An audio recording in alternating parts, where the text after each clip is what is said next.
And we are back for another episode of Nerd Ramblings, apparently. That is what we've decided on the name.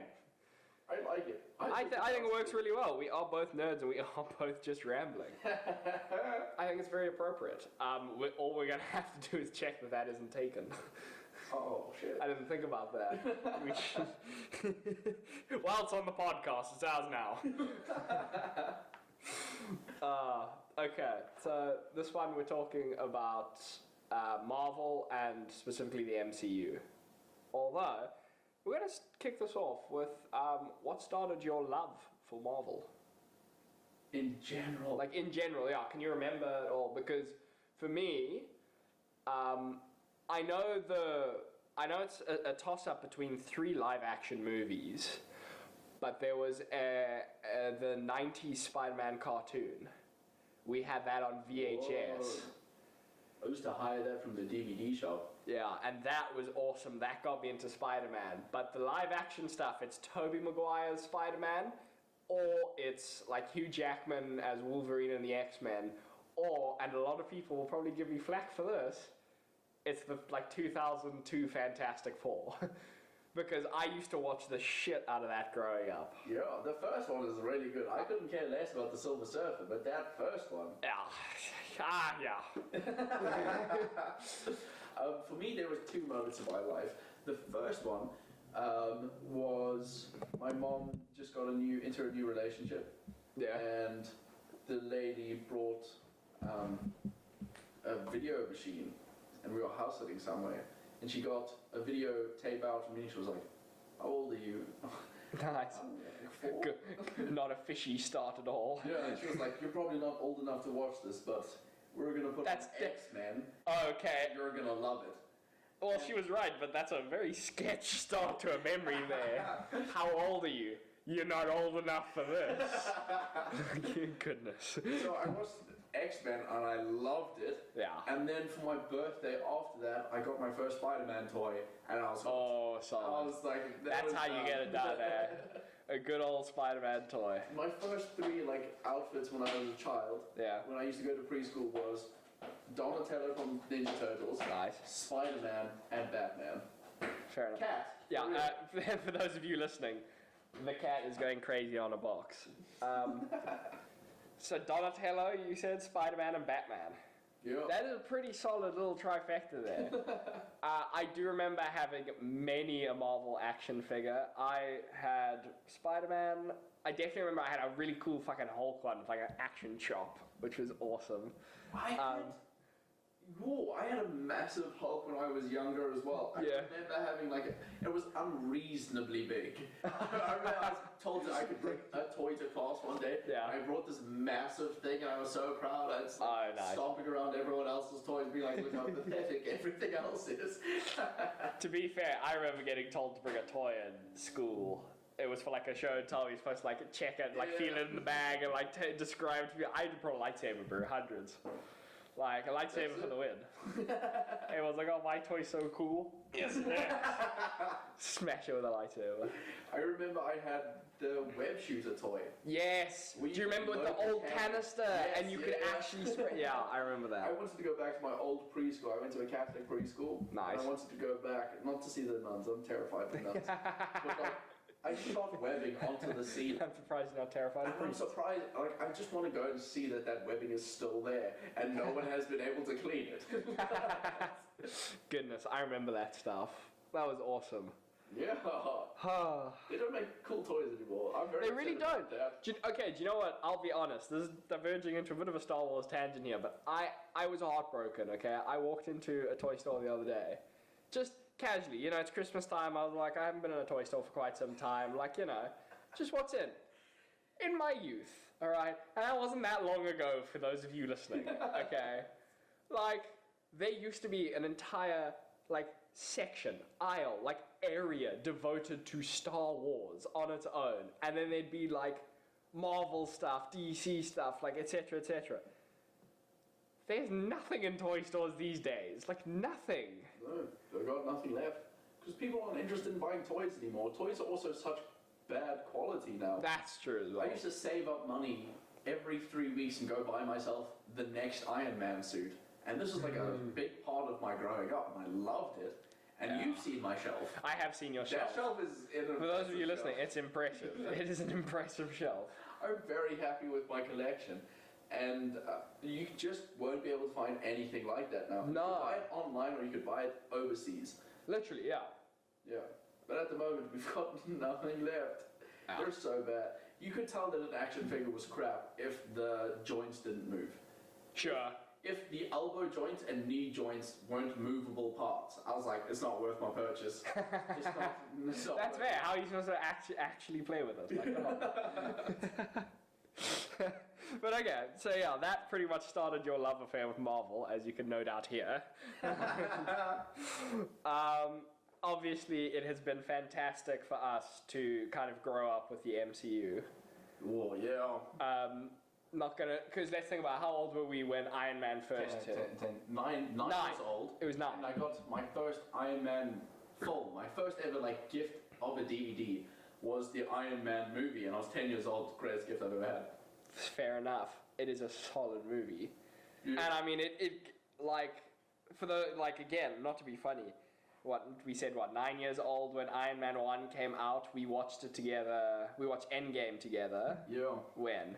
Wait, when did Endgame come out? Last year. Yeah. 2019, yeah. Shit. That's hectic, actually. I remember I was walking, so I went to watch Infinity War with, but I watched Endgame and Infinity War. Goodness gracious. We watched Infinity War together. Wasn't Infinity War... Endgame with Chris in Stellenbosch in Somerset West. Yeah, because remember, I also drove out to you to watch it. Yeah. Was Infinity War the one where I walked out of the cinema with AJ and all of them and then saw you there and you were like, I'm seeing it. Yes. I was like, okay, and I just turned right around and bought another ticket and walked straight back in. That was a good day. That was phenomenal. After watching, on my way into the cinema to watch Endgame, we were walking behind a really big crowd of people. Yeah. And we couldn't find the cinema because it was my first time going to the shopping centre. And I said to Chris, I'd kill a small child to watch this movie. I'm not afraid. And the lady who was standing in front of us turned around and looked at me, and Chris was like, please keep those comments. And then I walked out of that cinema, I was crying. And the car god was like, why are you crying? I was like, this is a good movie. He was like, are you sure? To be fair, I watched, when they re-released Endgame to try and beat Avatar, that was when they were like within millions and they re-released it and all that. I watched it with Lindsay, my ex-girlfriend, right? I remember crying and then I remember her turning to me and being like, why are you crying though? And I was like, you don't get it. Like, yeah. Because it's one thing for it to be, like, not being funny, Endgame's a decent film. It's not a great solo film, but it is an event. Like, it is a hell of an event. Especially as someone who grew up obsessively watching. Because, not to be funny, but I think you're in the same boat here. I think I've seen every single MCU movie in theaters, and I know if that is true, I've seen it 3 times in theaters then. Each. Wild. I love it, dude. I know I banned my ex-girlfriend from sitting next to me when we go to watch these movies. I remember sitting in between you and her, yeah. She's got too many questions and I don't want to deal with it. And I know during Infinity War, there's that moment where they reveal Captain America from behind the train, and there was a child sitting next to him and he tapped his dad on the shoulder and said, look, that's the Winter Soldier, and I almost killed that child. Yeah, dude. This is the second time I'm threatening a child's life. I haven't actually killed a child or harmed a child on purpose. He's lying. I got so mad at that moment. I was like, shut up, you're sending the wrong information. To be fair though, I feel like we are those moviegoers though, hey? Like, Like, remember we watched Homecoming, and then as we got up, those Maguire fans they were like, that was okay, and I was so ready to throw my slush puppy at them. To be fair, they were pretty cool, wearing those Tobey Maguire shirts and all that. Yeah, but you have to respect that was a good movie. I do think Homecoming is a good movie. I think Homecoming is a good movie, but I think the reason it's not as highly rated, honestly, and I think it is a valid criticism, is because it's not as Spider-Man centric. like, not being funny, with Tobey Maguire and Andrew Garfield, you had the benefit of not having all the other characters in the universe, so it was, Spider-Man was the only thing of interest in that universe, you know, if you understand. And I think that's why you get a lot more out of Spider-Man then because of that. Yeah. Than you did out of Homecoming, where he's got the Avengers around him, he's got all these, you know, structures, basically. That was the most realistic portrayal of Spider-Man, because he's in the suburbs, he's in high school. We actually get to see him as a young person dealing with stuff. I think it's really good, yeah. Yeah. I think it's a brilliant portrayal of Spider-Man, all things being equal. But that brings us to a question, Ewan. Mm-hmm. What are your top 5 MCU movies? Okay. Yeah, I'm putting you a little on the spot here. We actually haven't thought about this at all. And they're what now, 22? I don't even know. Jeebus. Iron Man 1 will always be my OG. That's my Does that get your auto top spot? Regardless of, like, everything else. If I watch that movie, like, I'm not taking out my phone, I'm not watching anything else. I will sit there and I will watch that movie and I will whisper the words to myself, line by line. I love that movie so much. And it'll be Iron Man 1. Okay, well then, are these going to be your, like, favorite movies, or what you think are technically the best? No, these are my favorites. These are going to be your favorites. Okay, fair enough. Technically the best would have to start with probably, like, Infinity War. It probably has to. Fair, okay. But, like, Infinity War would be, like, my 3rd place. Okay, 2nd place then, because so it's Iron Man 1. Wow. Okay. Wow. Iron Man, Endgame, Infinity War, I appreciate, okay. Yeah. Then I would say would be the Winter Soldier. Okay, solid. Amazing. And then Ragnarok, probably. Those are I dig it. really, really well done. Although I really do want to throw Ant-Man in there, because like, for some reason, Ant-Man hooked me. I loved Ant-Man. Oh, really? Yeah. Okay, fair enough. What are my top 5 though? So I got hooked on Ant-Man. Like, I know the movie wasn't completely excellent. Like, I don't like the Yellow Jacket actor, the guy who played it. Yeah. Where it was done, etc. But the beginning, the heists, the way he uses his powers, the way he trains for it, like the cinematography of it, I thought that was so sick. To be fair though, that was the one Edgar Wright was supposed to direct. And can you imagine an Edgar Wright directed Ant-Man, dude? That would have been, with Paul Rudd no less. That would have been awesome. Oh, thanks for thanking of me. I love that line. From Civil War. Oh, excellent. Yeah, it's great. Okay, your top 5. I know you're a massive Thor fan. Okay, yeah, that's basically what I'm currently debating. Where am I putting Thor 1? Because for those of you listening, I love Thor 1. Like, genuinely, I love that movie. That honestly, that started my fanboying of Thor. And because, see, the thing is, post-Ragnarok, a lot of people are like, oh, you only like Thor because of the new movie. Where it's like, nah, I love him thanks to the new movie. But I loved him beforehand as well. Did you have, like, a dip when the second one came out? No, I didn't. I should have, but I didn't. But the same for me for Iron Man 2. I know it's not as good as the other ones, but fair. I was still all aboard for that suitcase suit up. So dope. See, my thing is, Thor: The Dark World is not... Okay, it's not a bad movie. It's kind of forgettable. That's my problem. It is highly forgettable, but it's got some pretty good moments in it. It's just surrounded by a lot of trash. Malekith isn't great. I will maintain probably the most memorable scene for me, at least, out of that movie is the Viking funeral with Thor's mom Frigga. Jeepers. That is an incredibly done scene, especially when when Odin taps his spear and the boats going off the waterfall just keep gliding on the air. I think that is phenomenally done, but there isn't...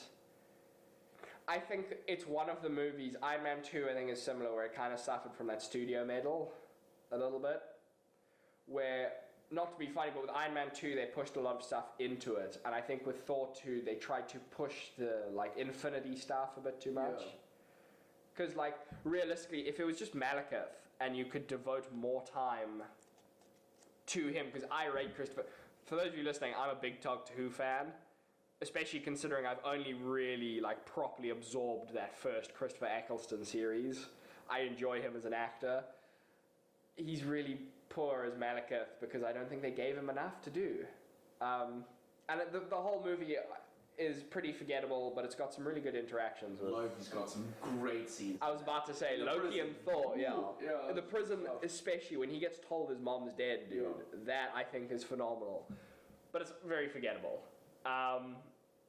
So I think I'm going to do it, and I'm going to put Thor 1 in my top in terms of favorite, because if I'm honest, that is the movie I always go to in terms of like, do I just need something backgroundy?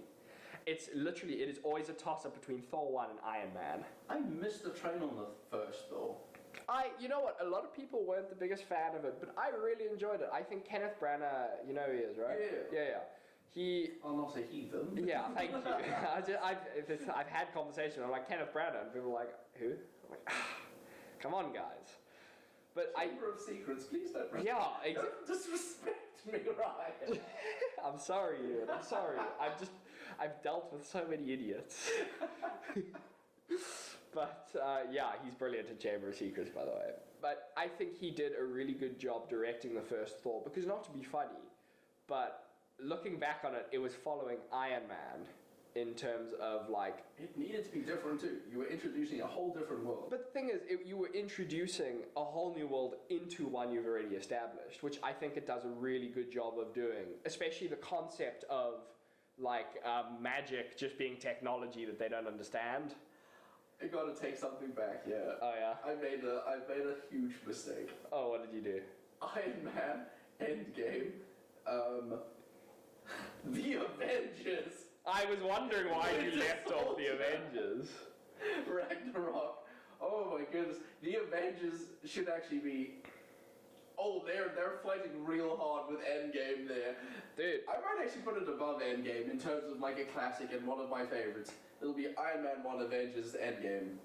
Fair. Everything else that follows is well, yeah, literally. Inconsequential. Out of my favorites, I think I'm setting at Thor being the number 1, Iron Man being number 2, Avengers being number 3. Because honestly, that is a movie I think you can just put on whenever. They married that film with everyone so perfectly.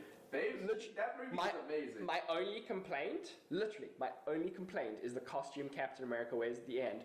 But it's even an in-universe reason why it's so shit. It's because Coulson based it on Coulson based it on the playing cards, which have his like shitty World War II uniform. Which, can we just say, I think that is one of the best representations of respecting your source material but moving beyond it. That first Captain America movie where they stick him in the OG Cap suit and they make fun of it on purpose. And then they still gave him an OG suit in Endgame with the mail. Yeah, which is really cool.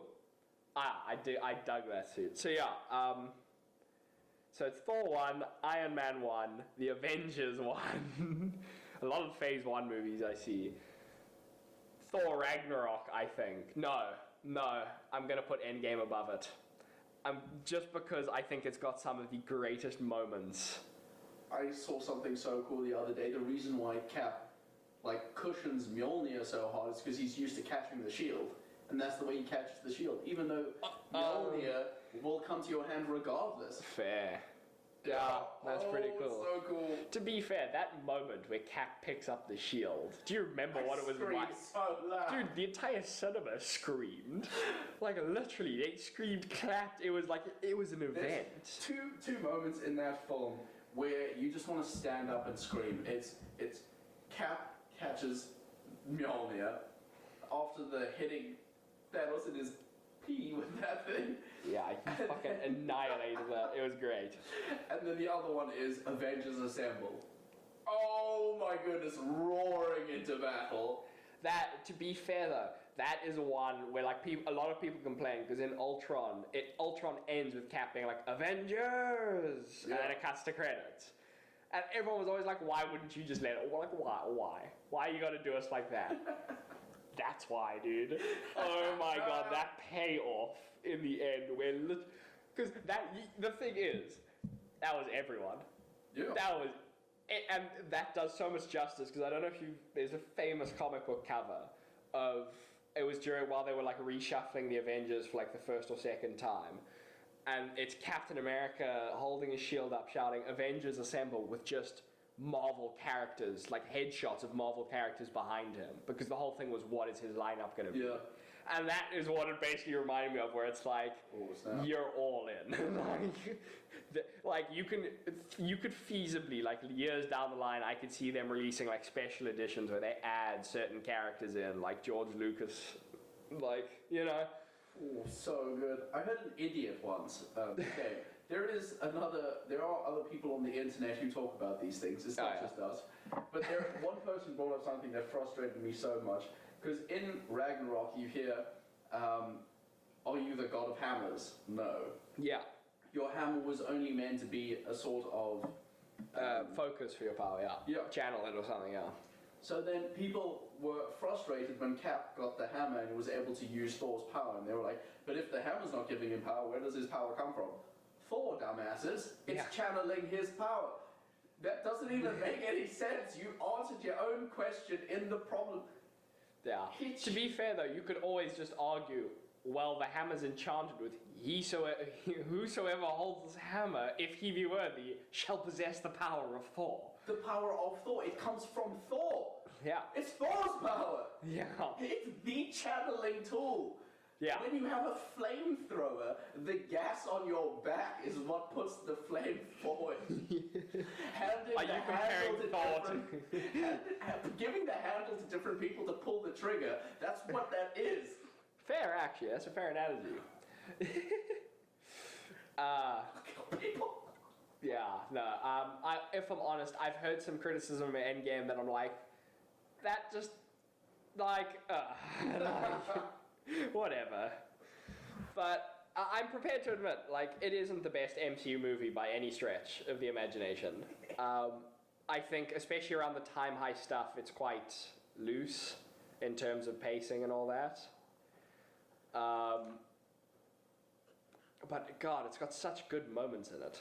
Like, honestly. It really does. It has standout moments. So, now I'm going to ask you a tough question. 5 best MCU movies from, like, a movie standpoint. Because we've now just done our actual, like, favorites. Yeah. But what do you think of the technically the best movies? Infinity War. Ragnarok. Winter Soldier. Probably Iron Man 1. Then Iron Man 3. Iron Man 3, that's an interesting choice.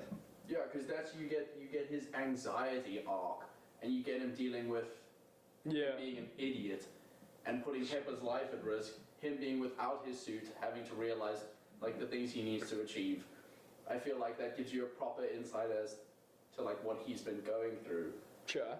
I enjoyed that as like a movie standpoint in terms of like character and everything. I really enjoyed that one. Fair enough. I feel like I'm so thick. Never mind, take down that last one. Okay. From Iron Man 2, put in Guardians of the Galaxy. Fair. Can't believe I just counted that. So thick with me, that's my bad, I'm sorry. Fair. Because I think my top 5, technically best, my problem is, a lot of the Russo's films are going to end up in this, because not being funny, like, as we've said, Infinity War, I think, takes the cake purely because they balance so many characters so well. There isn't a second of that film that isn't, like, engaging, 100%. Yeah. Except for maybe the 4 seconds Bruce Banner is, like, under a tree, and he's like, I can't get up, where's the hole? That's a pretty dull 4 seconds, but otherwise, it's a pretty solid movie. Yeah. Civil War, I think, was the groundwork for that, where they showed that they could handle so many characters, introducing new characters. Oh, that's fair. And I think Civil War is technically a really, really good movie, despite the fact that Zemo's plan doesn't really make a lot of sense. Like, I never mind. I've never minded it. Like, to me, it's never been one big plan. Yeah. I wasn't going for you, so. That's fair. But to me, he never had like one big plan. It was always like just react, like making the best out of the situation he'd created type of thing. Yeah.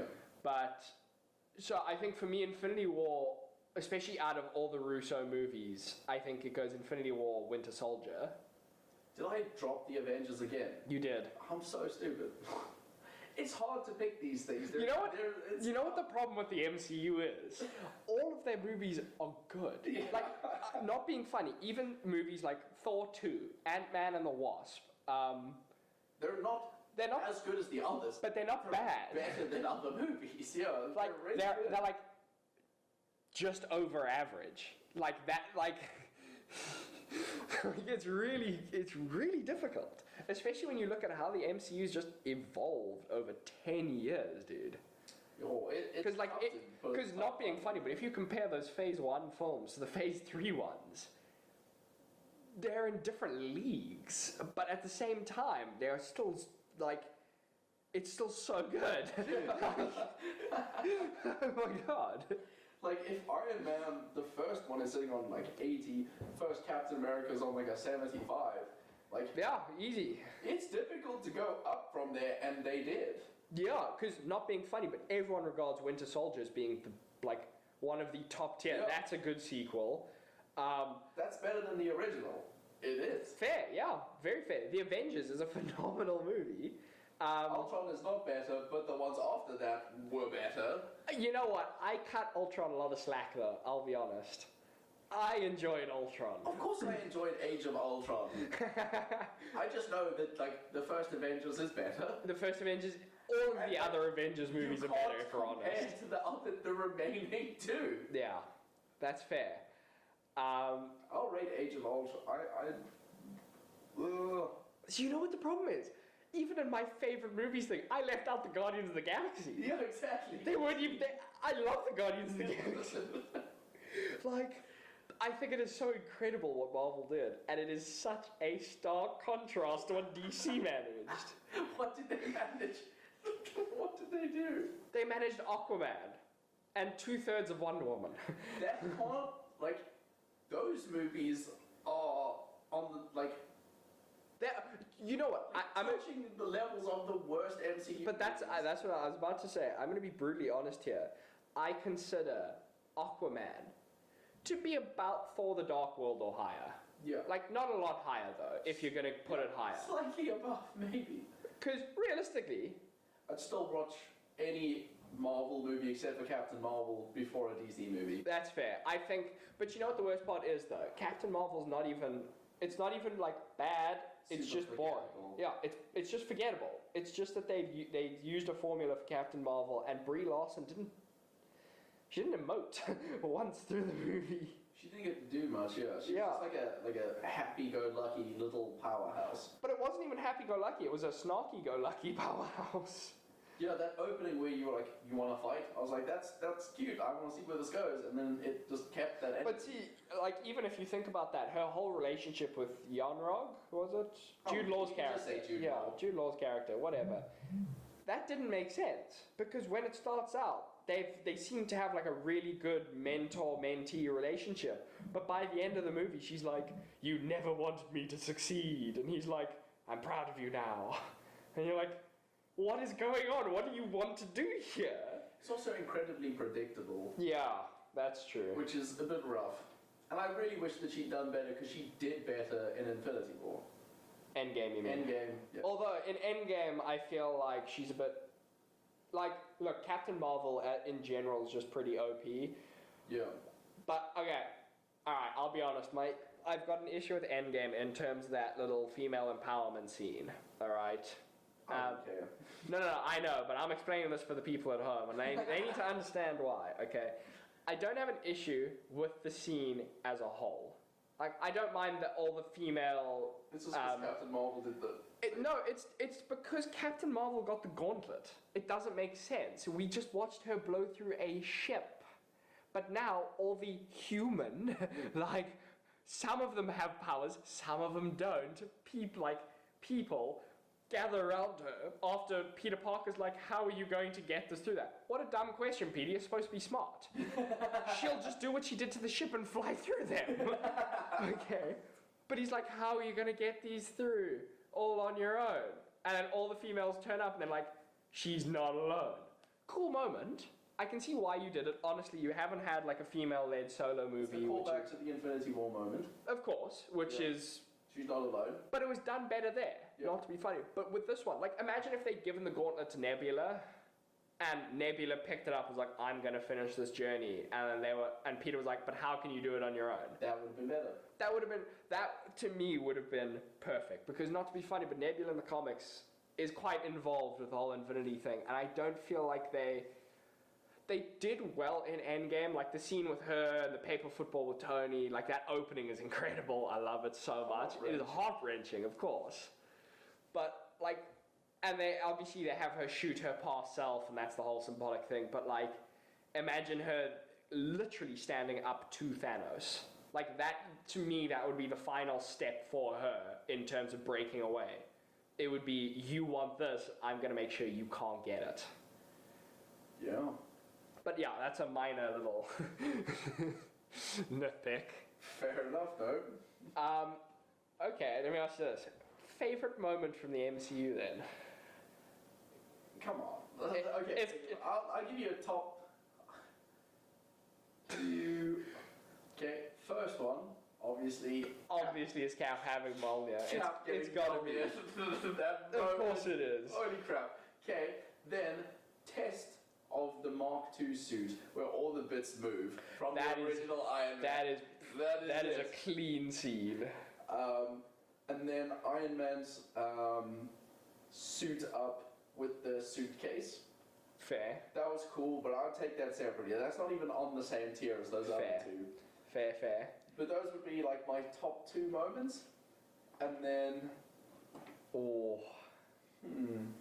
Okay, my top two. Obviously, why is Gamora? Can't fault you. That is a pretty solid moment. Okay, seeing as how you've taken the Captain America Mjolnir moment, I think it's pretty fair to class that as a moment all its own, if I'm honest, because that is... If you're an MCU fan and that isn't your, like, favorite moment out of the entire shit, like, why? Like... What leads that? I'd love to know, genuinely, how do you see Cap catching Mjolnir and be like, this is good, but this is better, like, So yeah, that to me is in, like, its own little, I don't believe they did that category, like. I don't believe they did that. Giant Man in Civil War. I enjoyed that. Did not think they would ever do that, and then they did. That was a pretty solid moment. To be fair, getting to see Spider-Man in Civil War was also a pretty awesome moment. Yeah, it was. Especially with the, not to be funny, but the movable eyes. On the ruse, yeah. So good. And to be fair, they tied that in so well in Homecoming with the fucking found footage, like Peter filming, and he's like, oh my god, I gotta go, this is so awesome. Like, that's why I think they've really done the MCU Spider-Man justice, dude. Oh my god. Oh, that thing where we just see Queens on the screen. Yeah. Holy dude, that's when you knew. Did I hype up about that? That's when you knew, dude. That scene between Cap and Spider-Man, where he's like, where you from? Queens. Brooklyn. I'm so glad we're so nerdy. It's so good. Okay. So, Cap holding Mjolnir, that's a moment unto itself. So, if I'm differentiating myself from your list here, I'm going to go with that moment of Thor coming down with that fucking immigrant song with the lightning behind him just into hella zombies. Okay, that I think is a top tier. Like, oh my god. I've got a couple issues with Ragnarok, but I love that. He's a friend from work. Oh my goodness, what a scene. It's so good. Second moment though.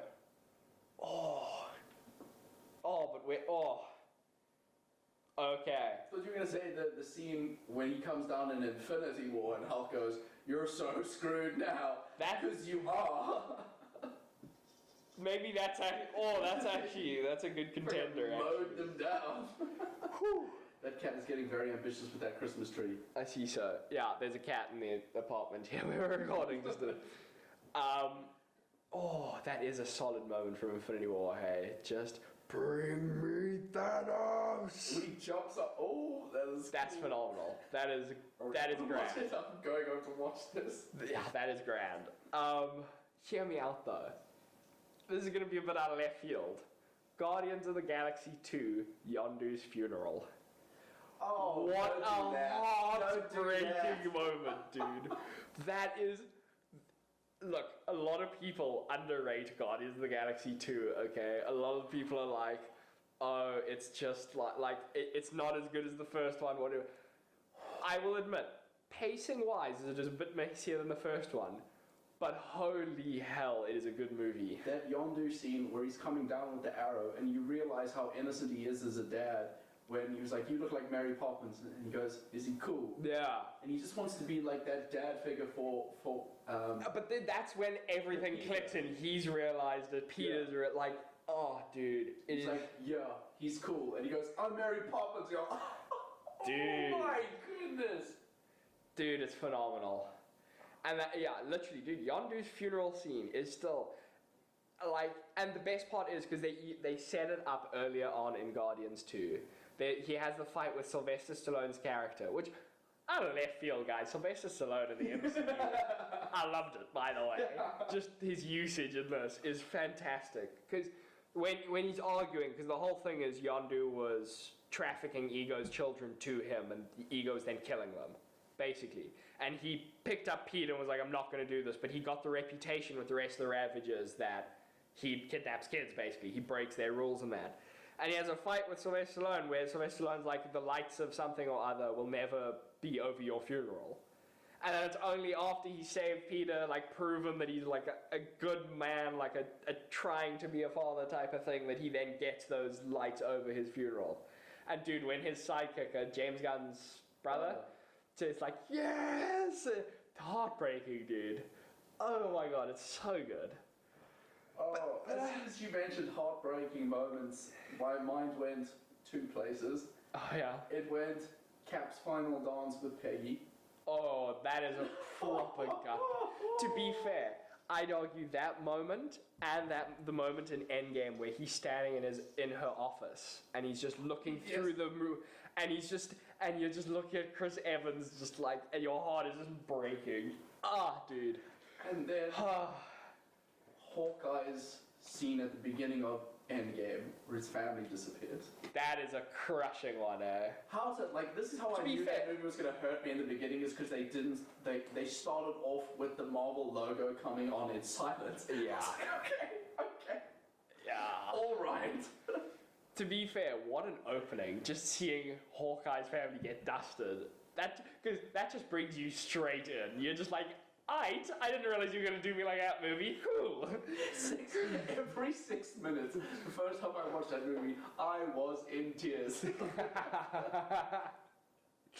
Yeah, no, it's bad. Whether the moment was awesome or sad, it had me literally crying. Oh.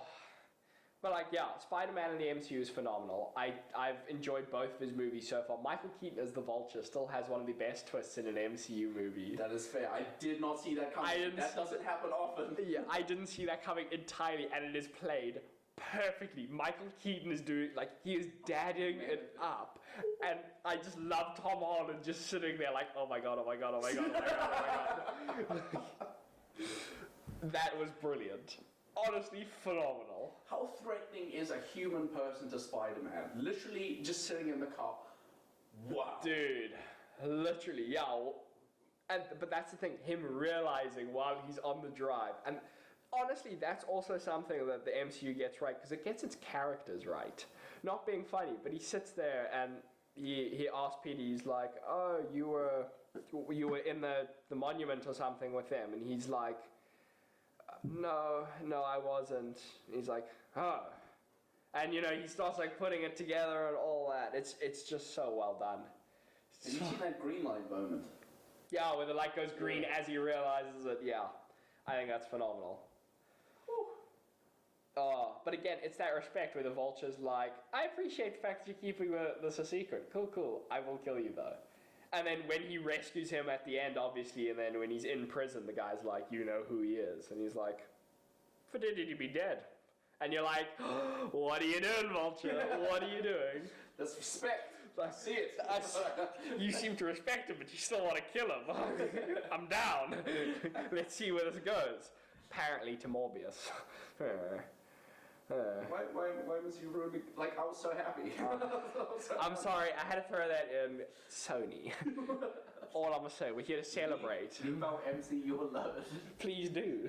Just give us the rights to Spider-Man and leave. Pack your shit and go. Feige will make you money. Just be like, you've got it. I'm so excited. Do you. Fantastic Four coming through. Is that confirmed? Oh, it must be. Like, Fox has been melded and all that. Someone came through and they were like, I want to make this movie. Give it to me.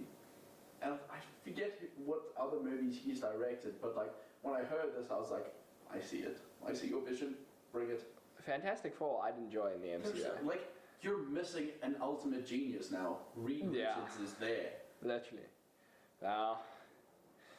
Goodness. The MCU's so good, dude. Plus, you're fucking with different universes. Yeah. Reed Richards, without magic, did that. Fair. Also, there's so much potential with Fantastic Four, especially in terms of guys like Galactus, which would be very interesting to see going forward, I think. Kang the Conqueror is coming, confirmed, for Ant-Man and the Wasp. Ant-Man and the Wasp? Yeah. There is a scene in the Quantum Realm where you see a palace in the background. That's Kang's kingdom, apparently. Really? That's wild. Because I heard rumors that they were like, yeah, Kang's going to be the villain for the next Avengers crossover thing because they've messed with time and all that. That would be wild. Do you think Loki's going to tie into the whole Kang situation? I don't know. Possibly. Maybe. Because he's got his own shit going on now, which looks... But he's dealing with time travel and all that. That's why I'm saying, do you think he... I was having this thing the other day. I was like, where is Owen Wilson in movies? And he popped up in the beginning of the Loki trailer. I was like, I found you. Yeah. I found you. Yeah, dude. I was surprised by that. I didn't see Owen Wilson in the MCU. Did you know Owen Wilson has a brother? I did, yeah. I didn't realize Luke Wilson was Owen Wilson's brother. Oh, really? Yeah. But they look so similar. It never hit me. Fair enough. Oh. Yeah, you know, one of the mobsters from Christopher Nolan's Batman, the one with the grey hair, kind of a weird face. That's Julia Roberts' brother. Really? I think I do know this. Yeah. I think I do know. He plays Sal Maroni, isn't it? When he drops him off. Sal Maroni, yeah. Yeah. I do know that actor. I just can't remember his name right now. Yeah. Goodness. Okay, so we've been praising the MCU a little bit. All right. What is your least favorite character? Vision and Wanda. Sorry. Oh, just dual wielding last place. I don't like Vision. I don't like him. Fair. Paul Bettany is fine. I enjoy Paul Bettany. Fine. But like, I've never liked Vision. Fair. But like, there's certain reasons why I don't like Vision. So this ties in with like my least favorite MCU moment where I was like, you're being pretentious. Oh yeah. At the end where he's confronting Ultron, like the last Ultron bot, and he was like, and they think that chaos and order are somehow opposites. Get out of here. That's so pretentious. Yeah. Come on, you're better than that. Not fair enough. Yeah. Vision and Scarlet Witch are a bit weak in the MCU, but I will say I'm still very excited for WandaVision. I think that's going to be... Because she's going to be a nutter. She is going to be a nutter. She must be a nutter.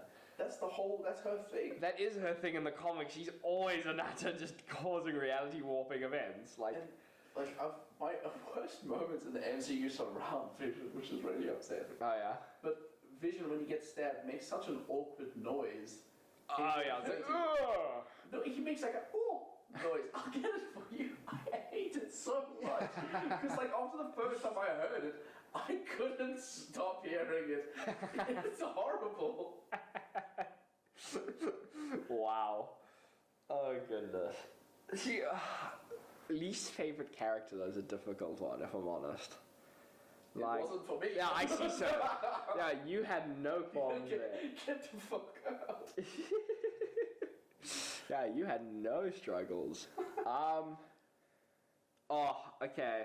If I'm honest, I'm a be cliche and I'll just drop Captain Marvel. Yeah.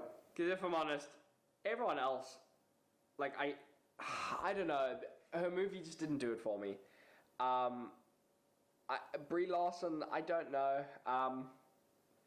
She wasn't.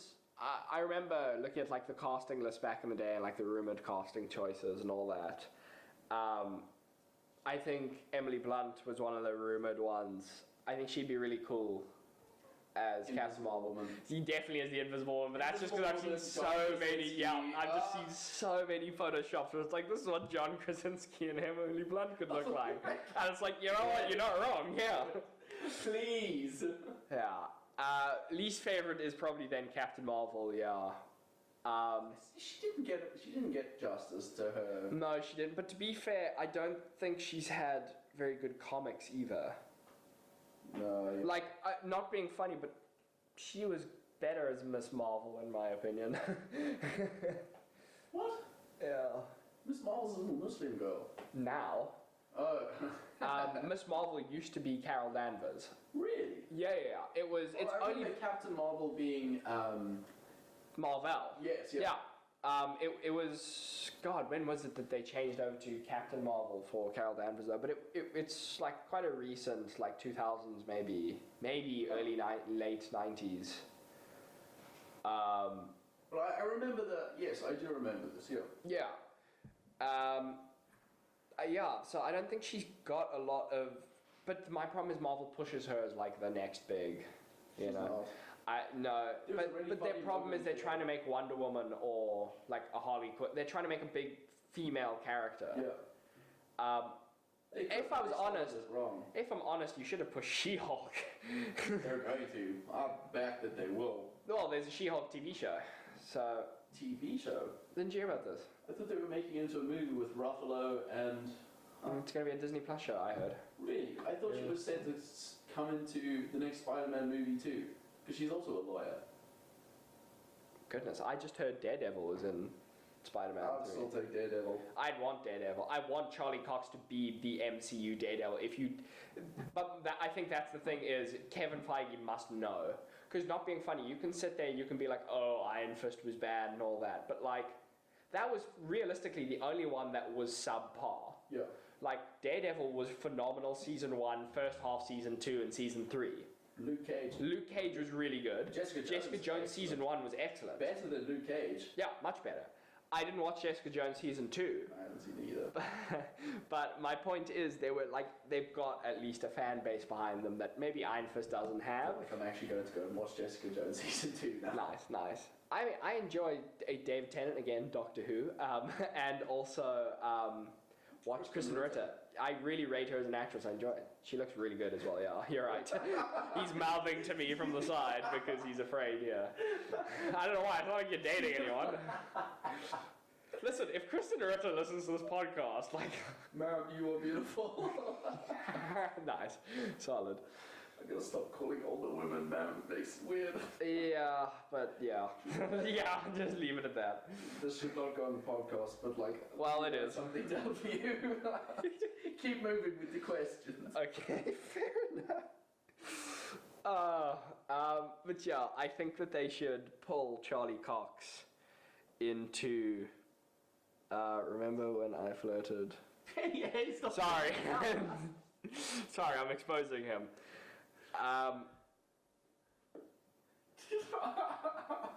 Oh God. Yeah. Never mind. That's just an awkward moment from Ewan's past that he has deigned to bring up into my memory space.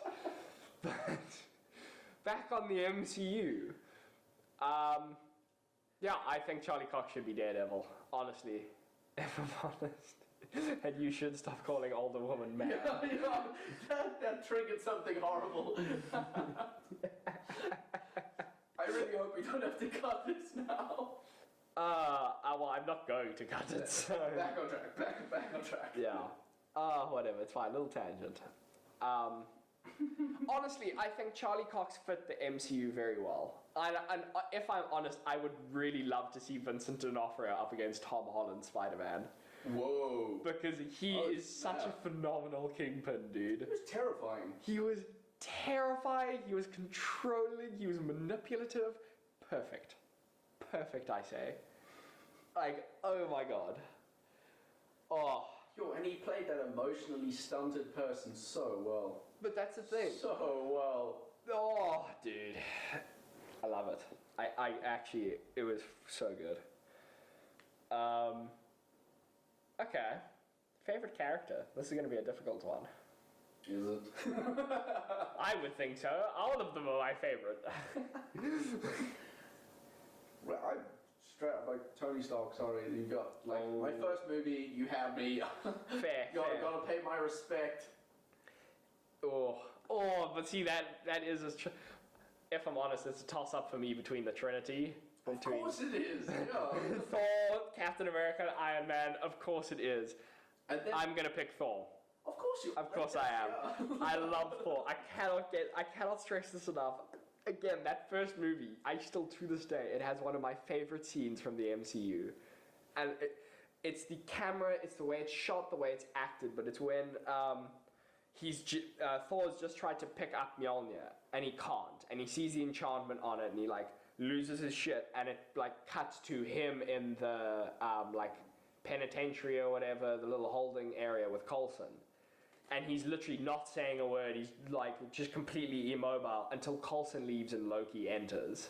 And then you have that phenomenal scene where he's like, Odin's dead, can I come home? And he's like, no.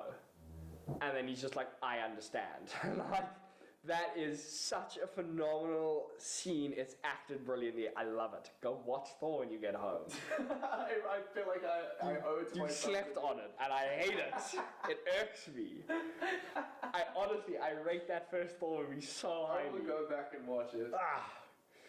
Goodness. It's so good. Why? Okay, let me ask you a hard-hitting question. Why do you, and I know the answer to it. I know the answer to it. We both know the answer to it. Why did Marvel do well when DC didn't? Let's just get it out there. Effort. Timing. Care. Thought. Reverence even. Story, character, respect, decency. Oh, goodness. Oh, bloody hell. Because, not to be funny, but that's the thing. Like, they did it so slowly, but they learned from their mistakes. Not to be funny. Iron Man 2 was a bit of a bloated mess because it was trying to set up everything. We didn't really get another one like that other than Thor 2. And again, that was post-Avengers. So that was after they had a massive bit of success. So, like, again, like, and they're constantly moving forward, like, you know, I think it's very clear to define each phase by its, like, directorial influence. You know, your first phase is very much Jon Favreau, like, that style that he brought to Iron Man 1 is what led us to the Avengers. But from the Avengers till about Age of Ultron... Who did Avengers? Joss Whedon. Oh, right, yes, yeah. And that's what I was going to say. From Avengers to from Avengers till Age of Ultron was like the Joss Whedon era almost. And then as soon as Winter Soldier came, they realized the Russo brothers were the shit. Well, see, that's the thing. Winter Soldier came out while Joss Whedon, just after Avengers, remember? I think, was it the first movie after Avengers? I think it might have been. No, Iron Man 3 was the first one. Okay, that would, yes, yeah, that would It's make Iron sense, Man. yeah. It's Iron Man 3, Captain America, Thor 2, I think. Yeah, cool. But yeah, that is how it goes, I think. But yeah, so the Russos brought in Winter Soldier, but like what Joss Whedon did on the Avengers influenced those movies up until Ultron. To be fair though, that was when Guardians 1 came out. And then I think Phase 3 was basically a little bit of James Gunn and the Russos. Yeah. Yeah, and then it gave... I was about to say, it gave us things like Taika Waititi doing Thor. Okay, let's talk about Thor real quick. Also exploded after that. Of course it did. It was so good. To be fair, have you watched Dark Shadows? Yes, I actually have. It is so funny. Which one? The series or the movie? The movie. Okay, good. That's the one with Taika Waititi. Yeah. It's modern now. Oh, I haven't seen it. But yeah, the movie with Taika Waititi. It's for those of you who have heard of Taika Waititi but haven't watched Dark Shadow. It's not Dark Shadows, is it? He was the first Green Lantern. He was the best. No, it's What We Do in the Shadows. Oh no, then I haven't seen it. What? No, Dark Shadows is the one with Johnny Depp. Yeah. Have you watched What We Do in the Shadows? Oh, that is so good. Okay. It's also a vampire movie, but it's like a mockumentary style about vampires living in New Zealand, I think it was. It is fucking hilarious. Go watch it. All right, I will.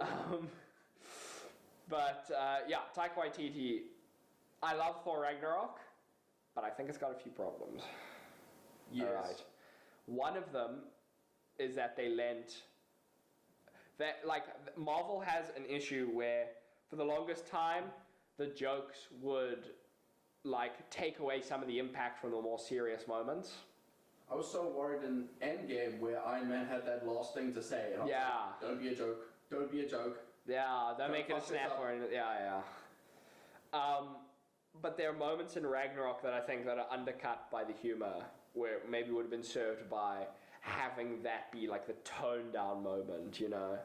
Like the one I'm thinking of that immediately springs to mind is at the end when Asgard blows up.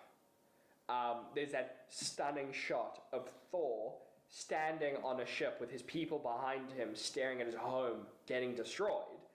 And it's like this really, like the music is swelling and everything, and then Korg is like, don't worry, we can rebuild. And then it blows up. He's like, never mind. And it's like, that's funny. It is funny. But you've undercut that entire moment. Other issue with Bruce Banner. Thor as well. Bruce Banner became kind of like a bit of a twerp. But that was my problem is from Ragnarok, it created a new persona for Banner that carried through the next two Avengers movies. I didn't really like. I didn't enjoy it because I think he was characterized best in the first Avengers movie. He was so dark. He was literally and they carried that through to Ultron too. He was also broken in Ultron. And it was just so well done. Like that characterization of the man who is just like he comes off as just wary. So when he transitioned to Professor Hulk, I'll respect the character transition to Professor Hulk, where he's able to be a happy person as Hulk. Yeah, but that didn't happen. Yeah. At the very least, we didn't see that. Yeah. Because again, another moment that gets undercut in Ragnarok is, and I suppose maybe they did it because of the Incredible Hulk, which is technically in the MCU or whatever, but when he jumps off the ship onto the Rainbow Bridge, and he just smashes into it, and he doesn't transform or anything, it's funny, but it undercuts that character moment, because since he turned back, he was like, I'm not turning into the Hulk, he won't let me come out. Yeah. That was insane that he'd been the Hulk for so long. I loved that. I really enjoyed that. Start to see what's going to happen, Yeah, no, and it was really well done. He looked so good in Ragnarok. He looked phenomenal in Ragnarok. But I just wish they'd kept that Avengers characterization consistent up until Endgame, you know? Because I think it would have been a much better arc for him. Because even in Infinity War, he feels kind of out of place and weird, and there's that whole thing where the Hulk's not coming out and all that, and it's weird. Yeah, I also liked his toned up green. I don't like the toned down green that we got in Endgame, and I don't like the color palette that they chose for Civil War. Fair. Everything is grayer. That's very fair. And I do think that they did that on purpose to show the mood everyone was going through, but I still don't like it. It was grainier than everything else. Yeah, I will say that's the one thing DC has over the MCU is that DC looks good, regardless of anything else. Zack Snyder made sure it looked good. That is fair. I think MCU's had very few slip-ups when it comes to looking good. Infinity War looks it's gorgeous, dude. Guardians of the Galaxy, honestly, they probably have the best cinematography in the MCU. Besides for that one, their coupled moment, no. Ragnarok would fight with them. But to be fair, Ragnarok's got some phenomenal shots in it as well. Again, just that moment of Thor coming down from the top of Asgard with just lightning around him, dude. But to be fair, that movie also, not to be funny, but Thor throughout the MCU, not since his first movie has he really been shown as powerful as he should be until we got to Ragnarok, Infinity War, Endgame. Yeah. Because literally, like the first movie, he's taking on like frost giants and shit. That's the moment where. Or he holds open the star for just like. But you will die only if I'm killed. That's what dying means. Oh, it's so good. But even that, like when they were like, Peter Dinklage is in Infinity War, I was like, that's weird. What are you gonna do with Peter Dinklage? And they were like, they're dwarves in the thing. And I was like, oh, Peter Dinklage, and he's a big dwarf. I was like, well done. That was unexpected. I did not see that coming. Okay. Groot. Amazing. I have never had a problem with Groot ever. Fair. I would only say in Infinity War maybe he stays on the game a little too long. Yeah. Oh, okay. But like literally even there it's like minor nitpick. Like I'm okay with it. when he says goodbye to Rocket and you read what it said. Yeah, that's it. That's mad. Killed. Yeah, when they were like, he's just saying bye, Dad, and they're like, ah! What do you mean? Don't do me like that. Heartbreaking. Oh, dude. Oh my lord. And he was so cute in the first Guardians, where he like kills like 40 people and he turns, he smiles and waits for approval. You're so sweet. They did that so well. Angel. But again, like Groot and Rocket were done so well in the Guardians movies. Like honestly, think about it. Rocket Raccoon. Think about that. I give a shit about Rocket Raccoon. I could not see myself caring about the character. I've got the Marvel Encyclopedia at home. Yeah. I went and looked for the original Guardians of the Galaxy. I found his character separately. I was like, this is boring.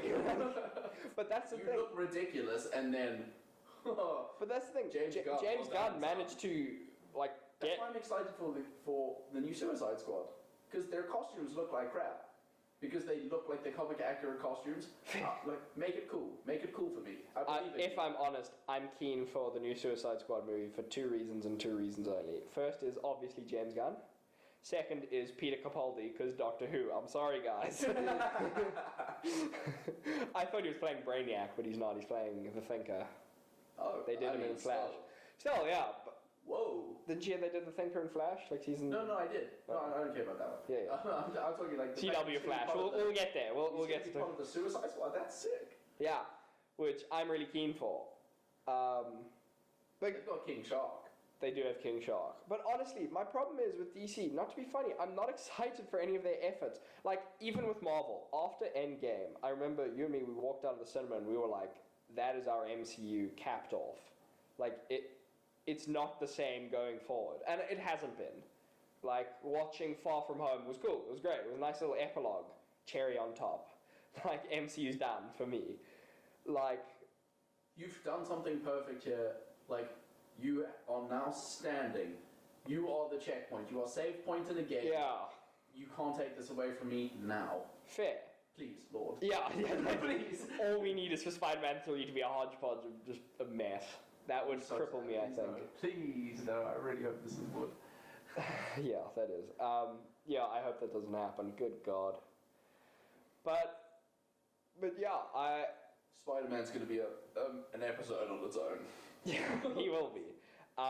Because for me, talking about Spider-Man means you got to mention Tobey Maguire. You got to talk about Andrew Garfield, because again, that was my childhood growing up. Like Spider-Man 1. Not a single child born in that era can say that they did not have a moment where they were on the floor and they did the wall climbing. Literally, yeah. At home. You can't tell me you didn't do that.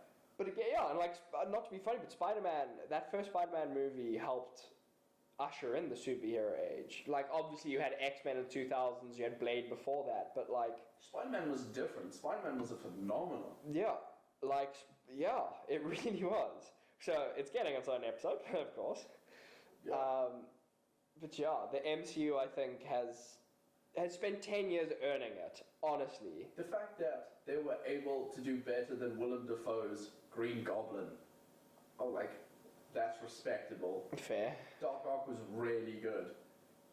Also, how are the special effects so good in that movie? The DCEU's special effects are pretty trash. Are you talking about Spider-Man 2 now? Yes. Spider-Man 2 special effects are good. It used a blend of practical effect because they actually built Otto's arms and it was operated by like 4 or 5 people via puppeteering and stuff. Holy crap. And then they still did CG on top, which is why it looks so good to this day. Makes sense. Yeah.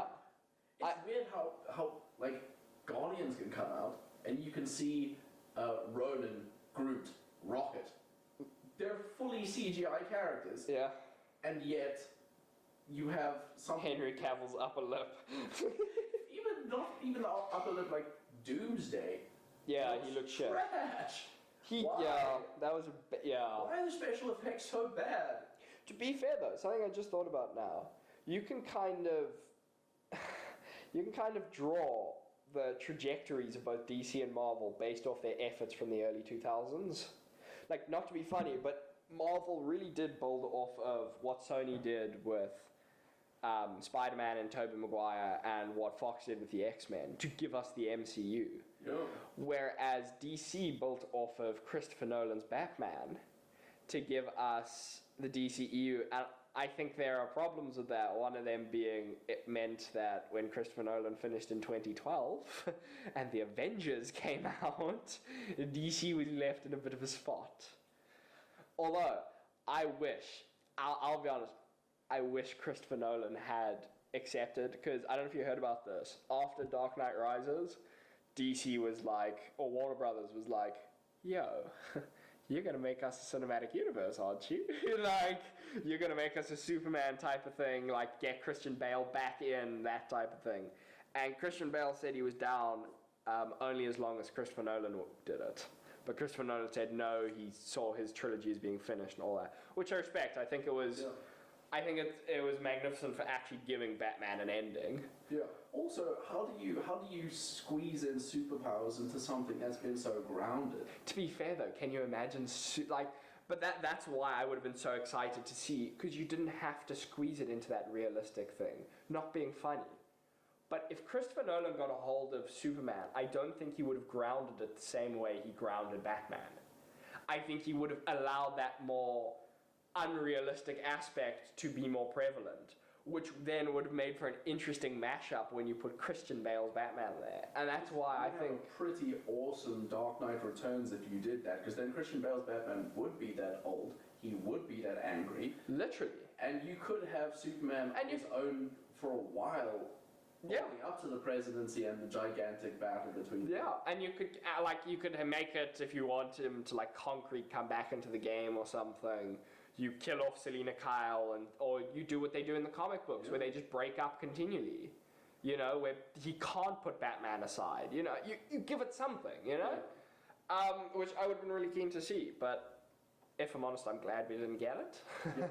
I'm glad that the Dark Knight trilogy is what it is. You know, it's like checkpointing. Yeah. Once you've done something that good, just save it and quit while you're ahead. Yeah. It's not like quitting while you're ahead, it's like leaving a good legacy. Yeah. Don't Fast and the Furious your shit. Fair. Very fair. Don't do that.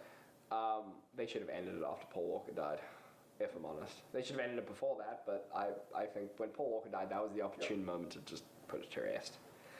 On that front then, when do you think the MCU is going to be put to rest? Do you think it should be put to rest? I think they're going to keep making movies on forever. But as soon as they announced the Eternals, I was like, I'm not sure. Because when they announced the Inhumans TV series, I was like, that's going to be garbage. Fair. You can't do that. There's way too much CGI involved. You don't have budget to make it on television. Fair, but the Eternals is a big budget movie. Yeah. So, I'm trusting Marvel because they've earned it. Yeah, they've earned my respect. But still, doing things like that. But not to be funny. Something bigger, going more galactic and stuff from where we came from. You're already taking massive risks, and To be fair though, I will say one thing I'm keen for. Apparently, Christian Bale's been confirmed as the God Butcher. Yes, I did see that. Yeah, I thought you were very excited. I am. Okay, for those of you listening, Thor the God Butcher is one of my absolute all-time favorite Thor comic storylines, okay? And they announced Christian fucking Bale to be playing the God Butcher. Are you just? I am pumped. It's that, and honestly, that to me is one of the first times I've been as keen pre-Endgame for an MCU movie. But I think it's just because Thor hasn't been given his closure yet. Yeah. Like Captain America and Iron Man were given very definitive endings that suited their characters. I feel like that's gonna be that'll be the end of the MCU. Once the big three are out, then you're working with the side characters. Well, yeah, he used air quotes, guys. It's side characters. Because theoretically, Captain America and all of them were the side characters in the beginning.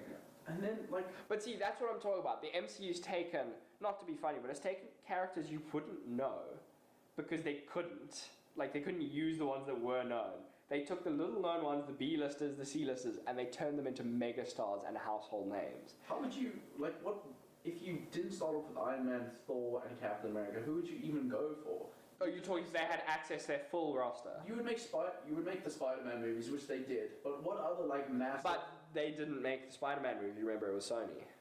I mean, my point is, what from Marvel would you make a movie about? Because I was never a fan of Captain America. I was like, oh, he looks lame. Yeah. Iron Man, barely recognized him. Okay. Thor, I knew he was there. I didn't realize he was a superhero. I've enjoyed Thor in the comics for a while. When I was younger, it was Spider-Man, X-Men. Fantastic Four for me. Fantastic Four. And I didn't know what else there was to that. But that's what I'm saying, because realistically, Marvel's big characters were Spider-Man, Fantastic Four, and the X-Men. The Avengers were kind of... They were big, I assume, but they were... No, the Avengers were big, but they're... Even, lesser known, yeah. Well, even if you go back to the Avengers' original conception, the whole reason they became the Avengers was because various... small comics. Well, the various single-run characters were about to shut down, so they were like, well, let's just lock them all into one group. You can still tell stories with them. But honestly, what they've done with the MCU over 10 years, and that's what blows my mind. I can say I grew up with the MCU. Dude, think about that. I started as a kid, I finished being able to drink. I finished understanding Iron Man's problems. That's a joke, guys. I'm not an alcoholic, I swear. You don't have to lie on the podcast. But yeah, and honestly, I think Kevin Feige did something incredible that everyone has tried to replicate. DC tried to replicate it. Fucking Tom Cruise's Dark Universe tried to replicate with monsters. Pretty sure Fast and the Furious is trying to do it. Fast and the Furious, you could argue successfully is doing it. But anyway. You could argue that, yeah. I would disagree. Fair. What are some of the other shared universes? Because, not being funny, but everyone's trying to do it. No one succeeds. Yeah, that is... that is the hard and fast of it. Nobody else has been able to do it. Yeah, I mean, Alien vs. Predator. If they pumped out a Terminator and RoboCop movie, I'd watch it. That'd be good. No, I would watch it. If it was made in the 80s, it would be fan-fucking-tastic. Yes. Holy shit. That I would get on board for, but unfortunately... Yeah, we no longer stay... Yeah, no. But even Star Wars. Star Wars is trying to do the whole shared universe thing, and it has caused it to crash and burn, in my opinion. Yes, it has. Other than The Mandalorian, which is... Star Wars is also going to be... I've got a lot of feelings pent up about Star Wars. The Last Jedi is going to get ripped to pieces. The Last Jedi is getting its own episode, okay? Wait, what's the one before? The Force Awakens? Solo.